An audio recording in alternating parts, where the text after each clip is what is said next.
అందరికీ నమస్కారం.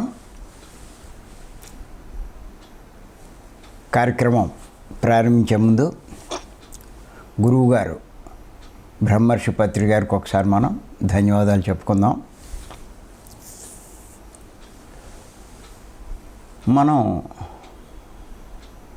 78 ఎపిసోడ్ల నుంచి ఒక విషయం మీద చెప్పుకుంటున్నాం. ఉపమాన ధ్యాన సందేశాలు. దాంట్లో ఈరోజు 7వ పార్ట్ చెప్పుకుంటున్నాం.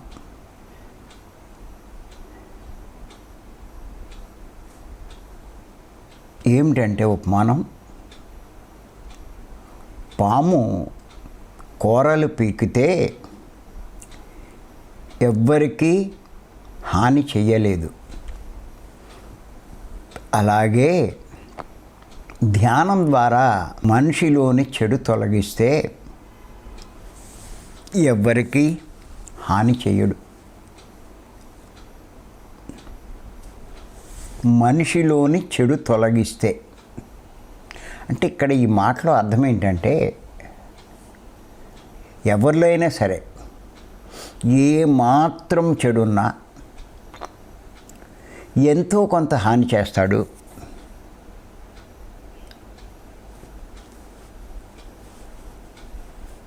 సృష్టి విరుద్ధమైన పనులు చేస్తాడు. దాని ఫలితంగా తను చెడు కర్మలు పోగేసుకుంటాడు. అందుచేత ఆధ్యాత్మికంగా ఎదగలేడు.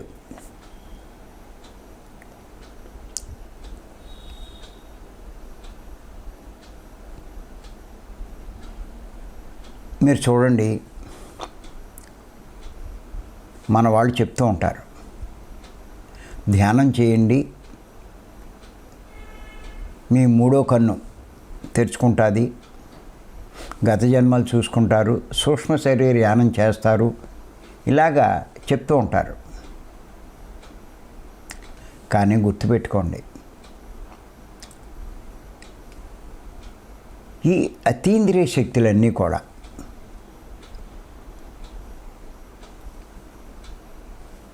మానవులకు ఎప్పుడు ఇవ్వబడతాయి అంటే,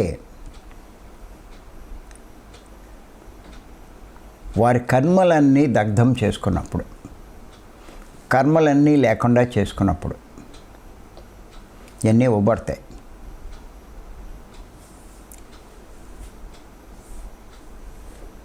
ఈ కర్మలు లేని స్థితి ఎప్పుడు చేరుకుంటారు? వారిలో ఏ మాత్రం చెడు లేనప్పుడు. చెడు ఉంటే చెడు కర్మలే చేస్తారు.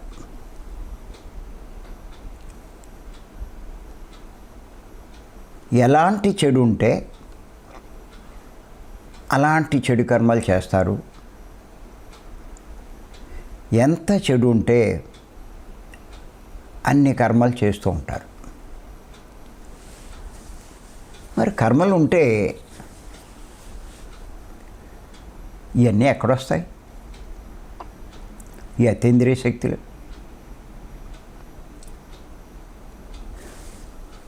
మానవుడు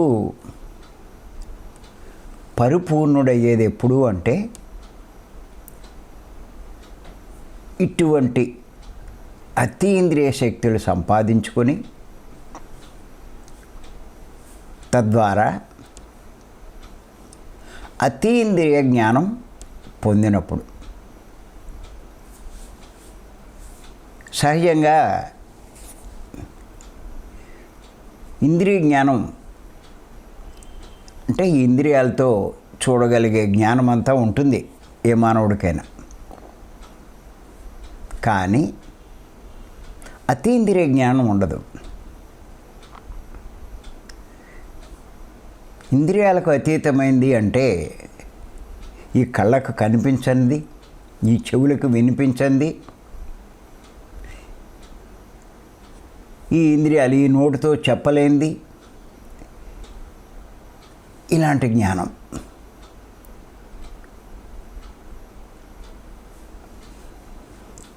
చేత గుర్తెట్టుకోండి,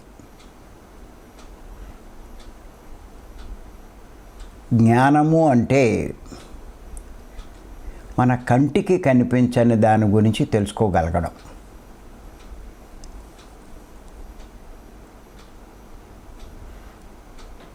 ఈ రెండు కళ్ళతో చూడలేనిది చూడగలగడం, ఈ రెండు చెవులతో వినలేనిది వినగలగడం,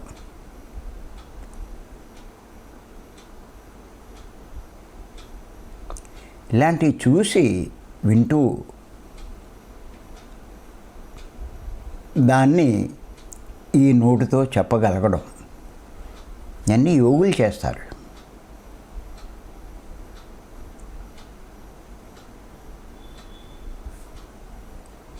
వారి గత జన్మలు తెలుసుకోవడం, అందరి గత జన్మలు చూడగలగడం, ఎదుటి వారి మనసులో ఏముందో తెలుసుకోగలగడం, ఇవన్నీ అతీంద్రియ జ్ఞానం అంటారు. అలా తెలుసుకున్న దాన్నే అతీంద్రియ జ్ఞానం.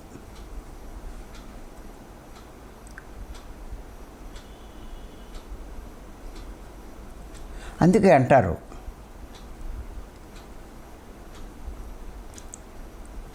ఆ మూడో కన్ను ఉన్నవాడికే అర్థమవుతుంది నేను ఆత్మ అన్నది. లేకపోతే నేను దేహం అన్నట్టుగానే ఉంటాడు. ఎంత చెప్పినా అలాగే ఉంటాడు.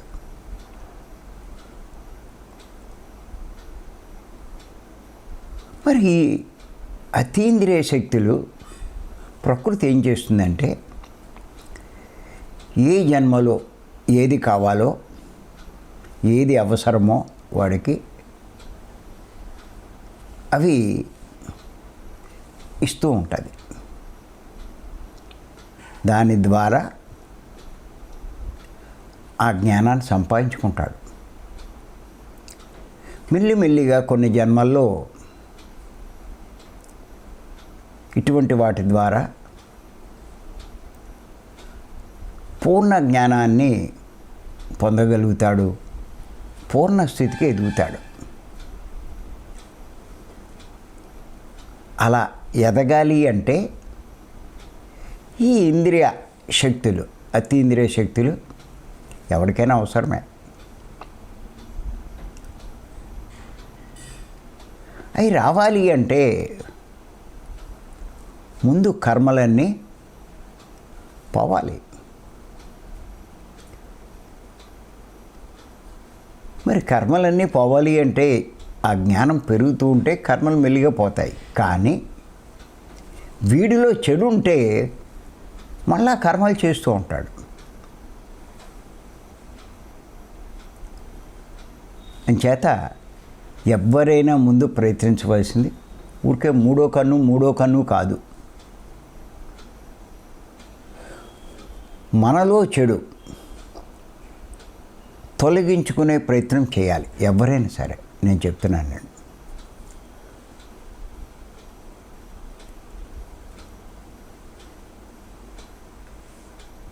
ఏమీ లేదు, ఉండదు. ఆలు లేదు, సోలు లేదు. కొడుకు పేరు సోవలింగం అంట. చాలా విచిత్రం. ఇలా జ్ఞానంలో కూర్చుంటారు, అలా మూడో కన్ను అంటారు. నా గజ్జన్మలు అన్నీ చూసేసుకున్నాను అంటారు.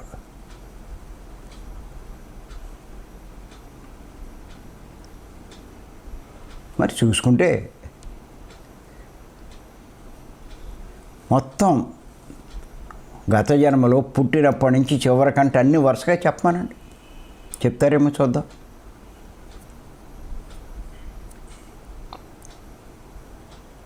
అయ్యేం పెద్ద విశేషం ఏం కాదు. ఏయో అనిపిస్తూ ఉంటాయి, అవి దీనికి అన్వయించుకుంటారు. అది కాదు.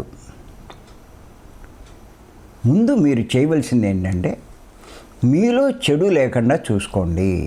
నేను చెప్పేది అది. ఫస్ట్ మీ చెడుని ప్రక్షాళన చేసుకోండి. ఈ రకమైన చెడు లక్షణాలు ఉండకూడదు. గుర్తుపెట్టుకోండి, ధ్యానం యొక్క ముఖ్య ఉద్దేశం మనలో ఉన్న చెడు తొలగించుకోవడం. రాసుకోండి ఇది. అంతేకాని మూడో కన్ను సంపాదించుకోవడం కాదు. ఈ మెట్టెక్కకుండా తర్వాత మెట్టు ఎలా ఎక్కుతావు నువ్వు? మొదటి మెట్టు ఎక్కితేనే రెండో మెట్టులోకి వెళ్తావు.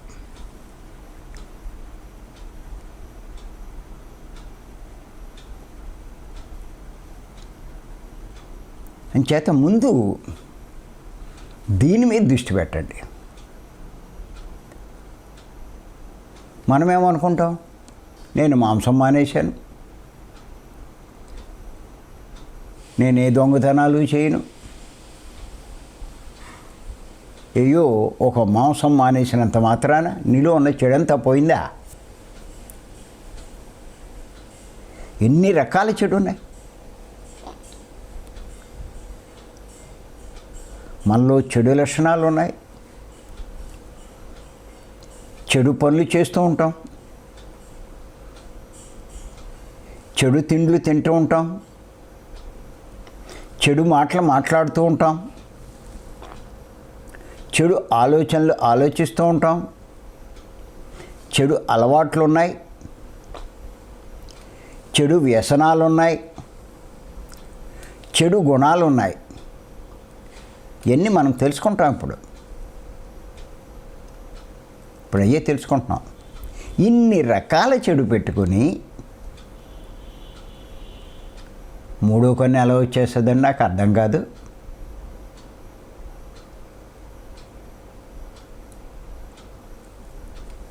అంచేత ఎన్ని తొలగించుకునే ప్రయత్నం చేయండి. మరి మనం ఇప్పుడు ఈ చెడు లక్షణాల గురించే తెలుసుకుంటున్నాం. ఏంటంటే చెడు లక్షణాలు ఎప్పుడూ విచారంలో ఉండడం, దుఃఖపడడం, భయపడడం, ఇంకా నేనేమీ చెయ్యలేనని, సాధించలేనని అనుకోవడం, ప్రతి విషయంలో వ్యతిరేకంగా భావించడం. అంతేకాదు, నేను అల్పుడను, ఏమీ లేనివాడిని, ఇవ్వలేనివాడిని అని భావించడం.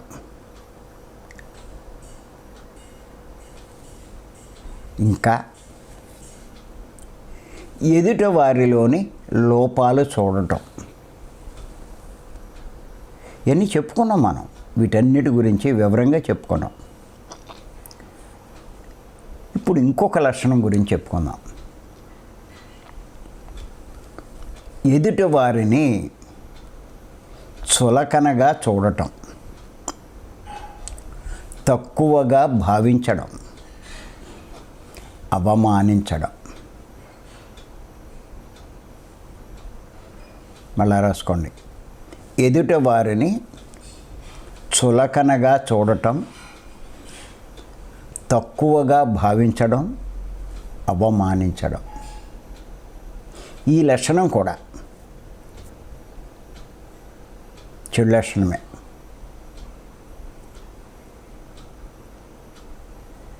దీనివల్ల మనకి తెలియకుండానే కొన్ని తప్పులు చేస్తాం. అవి చెడు కర్మల కింద మన ఖాతాలో రికార్డు అవుతాయి.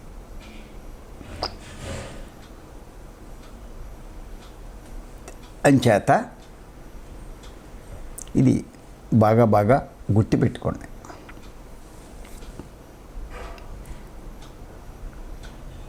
ఎంచేతంటే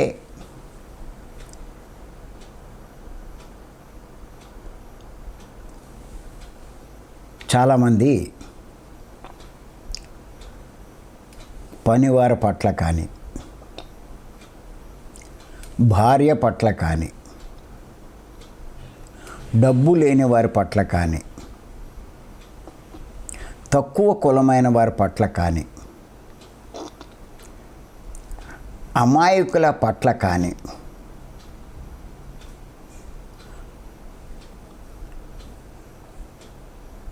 తక్కువ భావంతో ఉంటారు, అలా ప్రవర్తిస్తారు. తానే వారికంట అధికుడు అన్నట్టుగా ప్రవర్తిస్తూ ఉంటారు.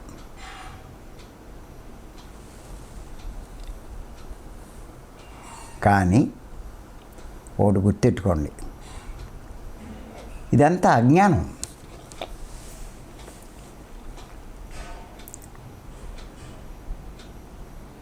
ఎందుచేతనంటే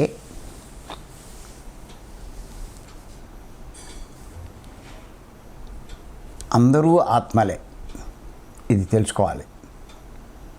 నువ్వు ఆత్మవే, అందరూ అలాంటి ఆత్మలే.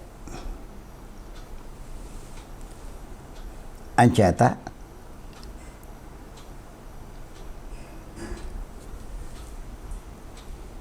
అలాంటి ప్రవర్తన మనం ఉండకూడదు. మనం ఆధ్యాత్మికంగా ఎదగాలి అంటే దైవ స్వరూపులుగా తయారు కావాలి అంటే ఈ విషయం తెలుసుకోవాలి.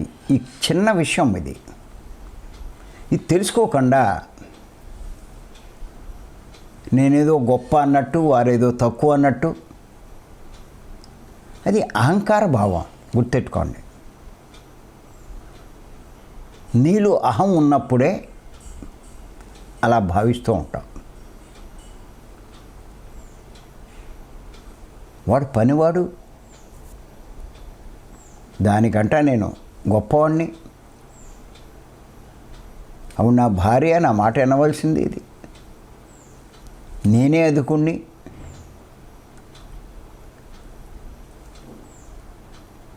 ఇలాగా వాడు లేనివాడు, వాడేమిటాడు మొఖం, వాడు తెలివి తక్కువవాడు, ఇది అహం. ఇది ఆధ్యాత్మిక ఎదుగుదలకు ఆటంకం.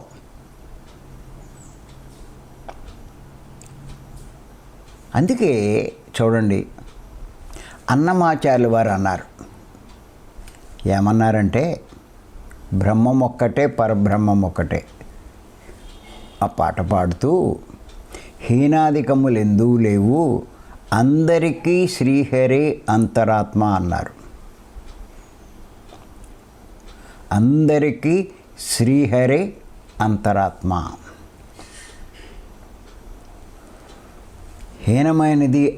హీనమైన వాడు లేడు, అధికమైన వాడు లేడు.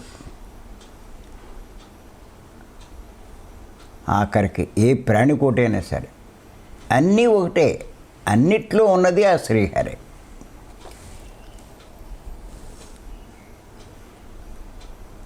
ఈ స్థాయికి రావాలి, ఎదగాలి.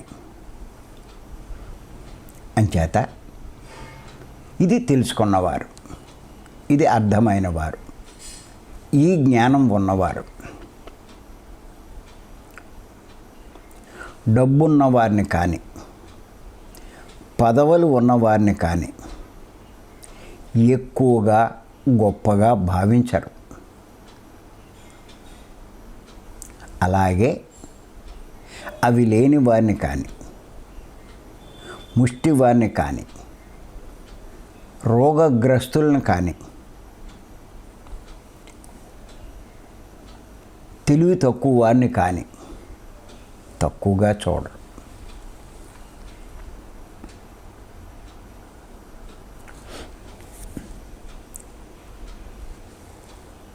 మీరు ఒక్కసారి భగవద్గీతలో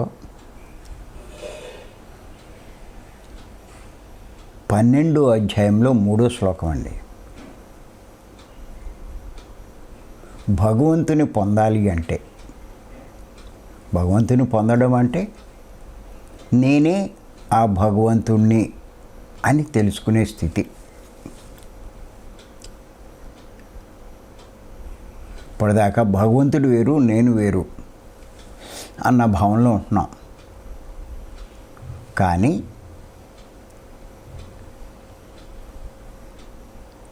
ఆయన వేరు నేను వేరు కాదు, ఆయనే నేను అనే స్థితి భగవంతుని పొందడం అంటే. అది ఎలా వస్తుందో ఆ స్థితి భగవద్గీతలోని చెప్పడం జరిగింది. 12వ అధ్యాయం 3వ శ్లోకం. ఏత్వక్షర మనిర్దేశ్య మవ్యక్తం పర్యుపాసతే సర్వత్ర గమచిత్యంచ కూటస్థమచలం ధ్రువం. అంటే దానికి ఏం చేయాలి చెప్పాడు ఆయన. భగవంతుని పొందాలంటే ఎవరు ఇంద్రియములన్నిటినీ స్వాధీనపరుచుకొని ఎల్లెడలా సమభావం కలవారై అన్నాడు ఆయన. సమస్త ప్రాణులకు హితమనం చుటయందు ఆసక్తి కలిగి ఉండాలి అని చెప్పి అన్నాడు. అంటే ఎల్లెడలా సమభావం కలవారై, అందరి పట్ల సంభావం ఉండాలి. ఒకరి ఎక్కువ ఒకరి తక్కువ కాదు.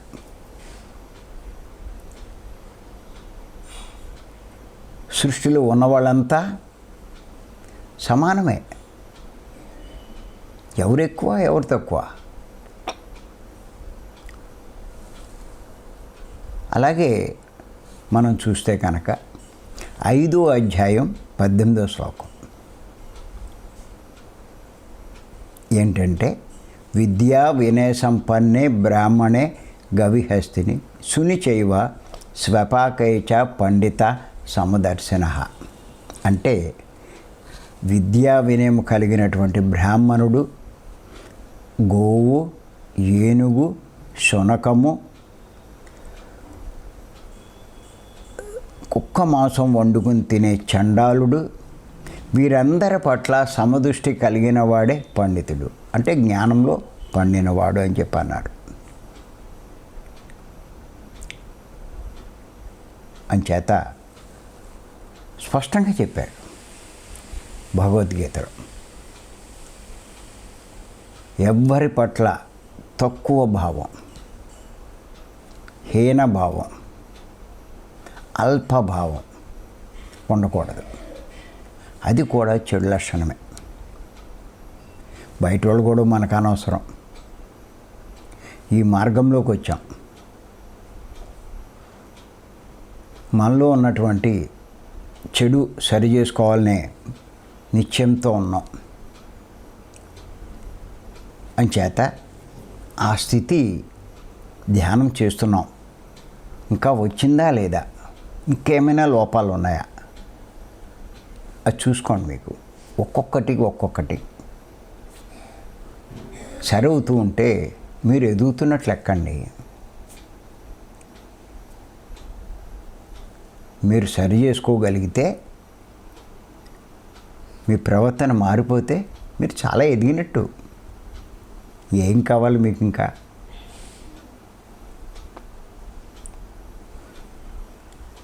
అంచేత గుర్తుపెట్టుకోండి, పనివారి పట్ల కానీ, భార్య పట్ల కానీ, డబ్బు లేని వారి పట్ల కానీ, తక్కువ కులమైన వారి పట్ల కానీ, అమాయకుల పట్ల కానీ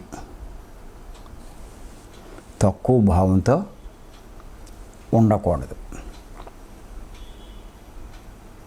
నేనే అధికమన్నట్టు ఉండకూడదు.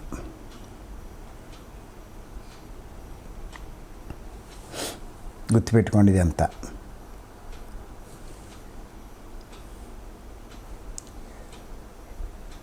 ఎంచేతంటే అందరూ ఆత్మలే కాబట్టి. ఇక్కడ చాలామందికి ఒక సందేహం వస్తుందండి. ఏమిటంటే సందేహం,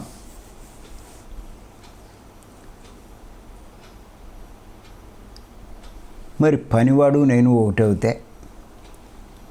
వాడి చేత పని చేయించచ్చా?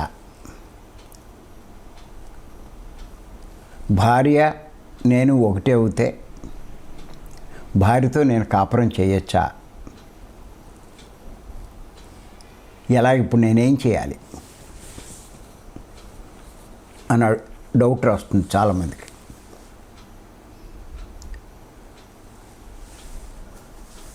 ఆ ముష్టివాడిని నేనేం చేయాలి? ఇలాంటి సందేహాలు వస్తూ ఉంటాయి. వాడిని కూడా తీసుకొచ్చి మా ఇంట్లో కుర్చీలో కూర్చోబెట్టినా, ఇలాంటి సందేహాలు వస్తాయి. అందుకే వశిష్ఠుల వారు ఏమన్నారంటే, బాహ్యంలో ద్వైతం, అంతరంలో అద్వైతం ఉండాలన్నారు. చాలా ఇంపార్టెంట్ ఈ పాయింట్, గుర్తెట్టుకోండి. లేకపోతే మీరు కన్ఫ్యూజన్ అయిపోతూ ఉంటారు. బాహ్యంలో ద్వైతం, అంతరంలో అద్వైతం.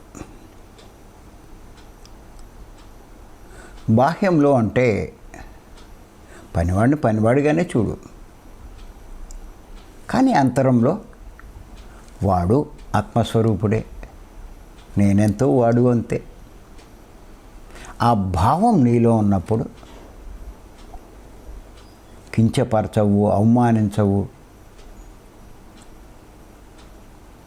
తక్కువగా చూడవు. వాడికి ఇవ్వాల్సింది ఇస్తావు, వాడిని గౌరవిస్తావు, అవమానించవు, చేయించు కోసం పనులు చేయించుకుంటావు.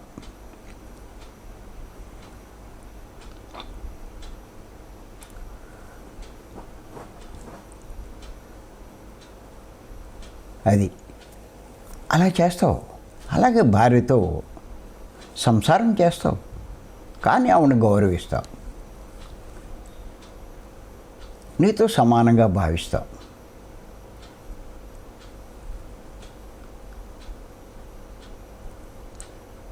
అలాగే ఎవరి పట్లైనా ప్రవర్తిస్తూ ఉంటాం. బాహ్యంగా వాడు ముష్టివాడే, అంతరంలో మటుకు వాడు ఆత్మే. అని అవమానించవు.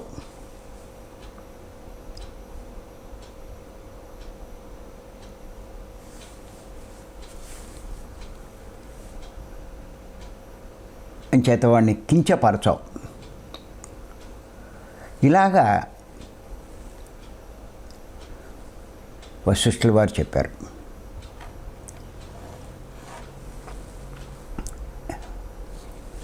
ఇంచేతంటే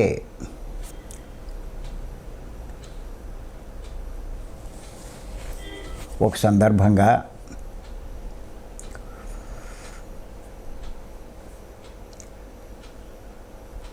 పత్రి గారితో ఒక డిస్కషన్లో ఏమైందంటే, ఓ ట్రెక్కింగ్ వెళ్ళాం. ఆ ట్రెక్కింగ్లో ఓ డిస్కషన్ వచ్చింది. అందరూ ఒకటే అన్నట్టుగానే పత్రి గారు చెప్పారు. అందరూ ఒకటే ఎలా అవుతారండి? అన్నీ గొప్ప జన్మలు ఎలా అవుతాయి? వాడు ముష్టివాడు, అది నీచ జన్మ కదా.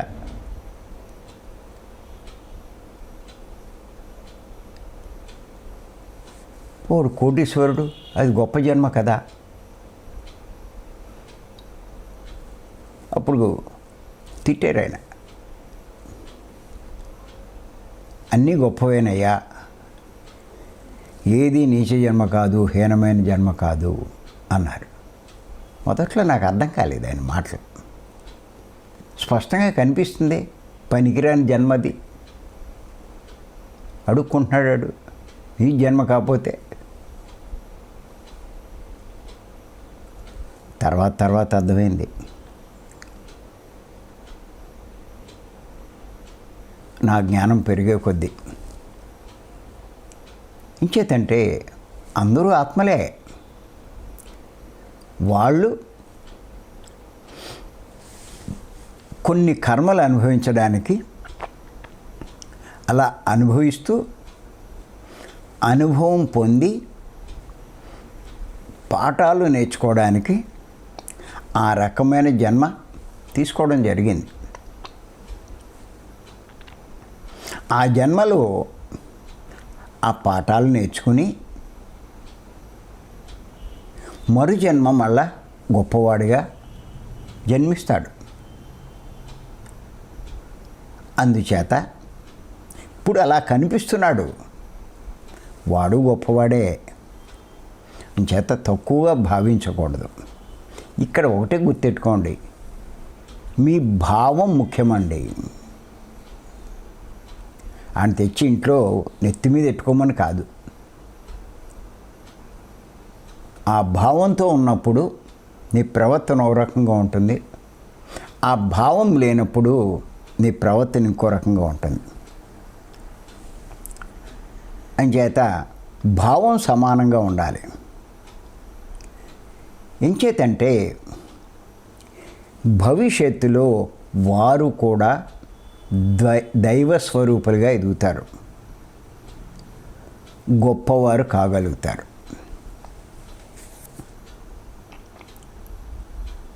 ఇది బాగా గుర్తుపెట్టుకోండి. అందరూ గొప్పవాళ్ళే. కొంచెం వెనక ముందు ప్రతి ఒక్కరూ ఆ స్థితికి ఎదుగుతారు.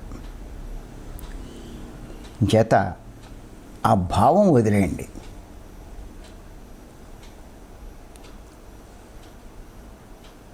అది అహానికి ప్రతీక. ఆ భావంలో నువ్వు ఉన్నావంటే కారణం ఏంటంటే మనం ఇంతకుముందు తెలుసుకున్నాం ఒకసారి. ఆ మూలాత్మ నుంచి ఉన్నదే మూలాత్మ ఒకటే సృష్టిలో, ఇంకోటేమీ లేదు. ముందు పంచభూతాలు సృష్టింపబడ్డాయి. ఈ పంచభూతాల నుంచే 84 లక్షల రకాల జీవులు జీవరాశులు ఏర్పడ్డాయి. అంచేత అన్నీ ఒకటే. అంతేకాదు, ఈ శరీరాలకి 84 లక్షల రకాల శరీరాలకి చైతన్యం కలిగించడానికి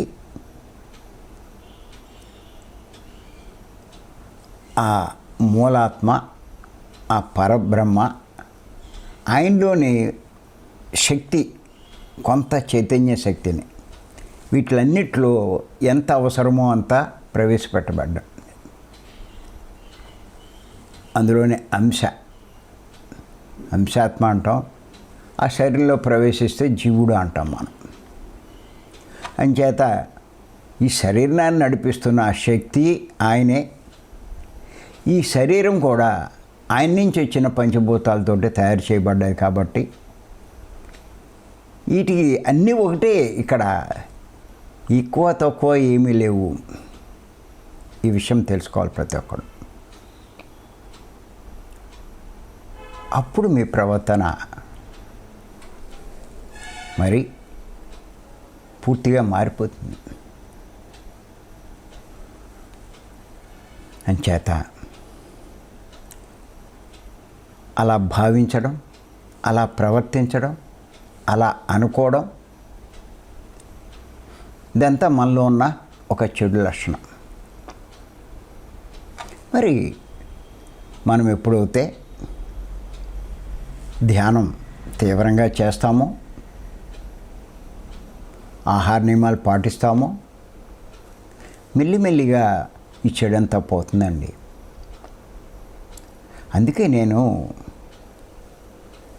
ఈ భీమవరం కంపల్సరిగా రావాలంటాను నేను. లేకపోతే మీరు ఓ 2-3 నెలలు వచ్చి ఓ నెల మానేశారనుకోండి, ఈ 3 నెలలు వెనక్కి వెళ్ళిపోతారు మీరు. కారణం ఏంటి అంటే మాయ. ఇటువంటి ప్రపంచంలో ఉన్నాం. నువ్వు ఎంత ఎదుగుతున్నా మామూలుగా వచ్చేందుకు అలా అవకాశాలు ఉంటాయి. మీరు వాళ్ళు ఇల్లు తుడిచారండి, ఇంకా తొడవక్కలేదా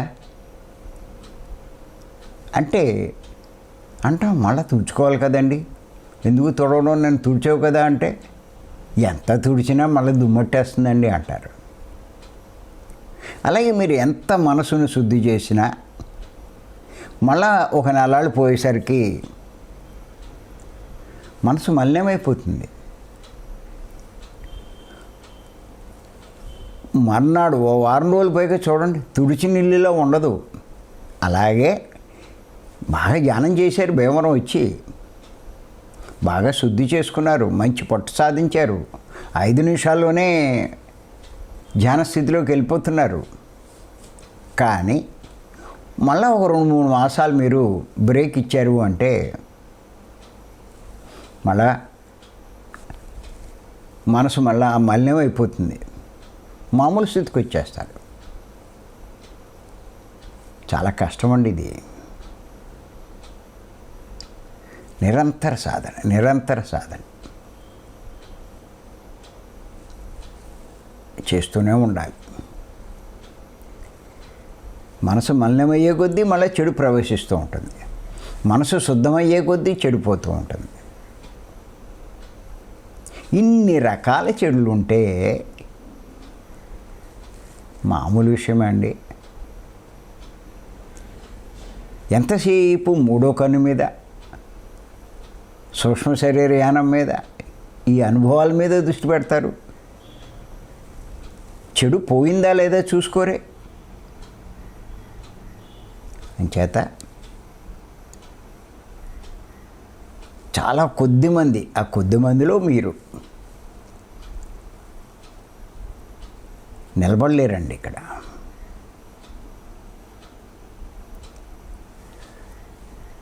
ఎందుకంటే లాభాలు ఆశించేవాళ్ళు ఏదో కొన్నాళ్ళు ఇందులో ఉంటారు, ఏదో వచ్చేస్తుందని. కానీ ఎన్నాళ్ళు కూర్చున్నా అలాగే వాళ్ళు ఉన్న సమస్య పోదు. ఏం చేస్తారు? ఇంకో గురువుని ఉన్నో పట్టుకుంటారు. అక్కడ మళ్ళీ 1 ఏడాది 2 ఏళ్ళు 3 ఏళ్ళు ఉంటారు. అక్కడ ఏమి జరగదు. ఒకవేళ ఏమైనా జరిగినా ఆ కర్మ పోవడం వల్ల జరగడం తప్ప అంతకన్నా ఇంకేం లేదు. ఎవ్వడు ఏం చేయలేడండి.